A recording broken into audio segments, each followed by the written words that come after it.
Let's build on the window pane theory to introduce the concept of waste no time. Business is about efficiency. Your readers are very busy. Think about how many emails you get in a single day. You're constantly bombarded with communication and information. So is your reader.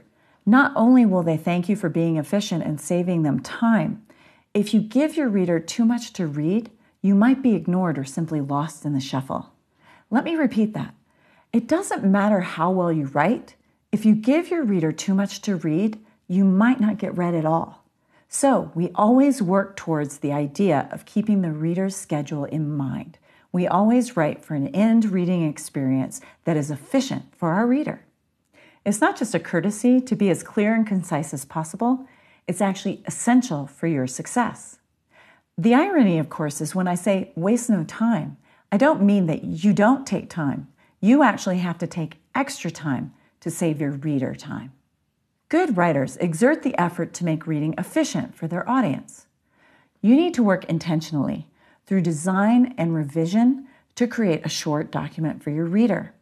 It's actually easier to write a longer document than it is to write a shorter one. Easier for the writer, that is, but not for your reader. As the writer, you need to be willing to enact discipline into your process in order to communicate the most effective way possible. You need to be willing to revise multiple times to reach your goal.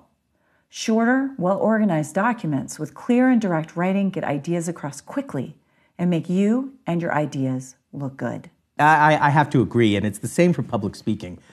I can't think how many talks I've been in where the person just goes on and on. Yeah. And, sometimes it's a tricky thing because sometimes they're really interesting, but even then, I want to go have a sandwich. Well, you find yourself looking at your watch, right? I want to get out of there. I want to get out of there. It's rude. It's rude.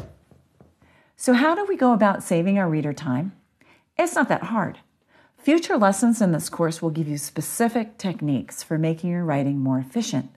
But in the meantime, I want you to try the next quiz. You'll see a series of sentences, and I'm going to ask you to edit them to make them simpler. And in our case, simpler just means faster, a better experience for your reader. I want you to try to start applying this principle to your writing before you even know any specific techniques, so that you can see how valuable our principles of clarity and waste no time really are, and the fact that you can start applying them now. In the next videos, we'll discuss the concept of voice, how you write your documents to be authoritative and present your ideas in the best possible way. Stay tuned.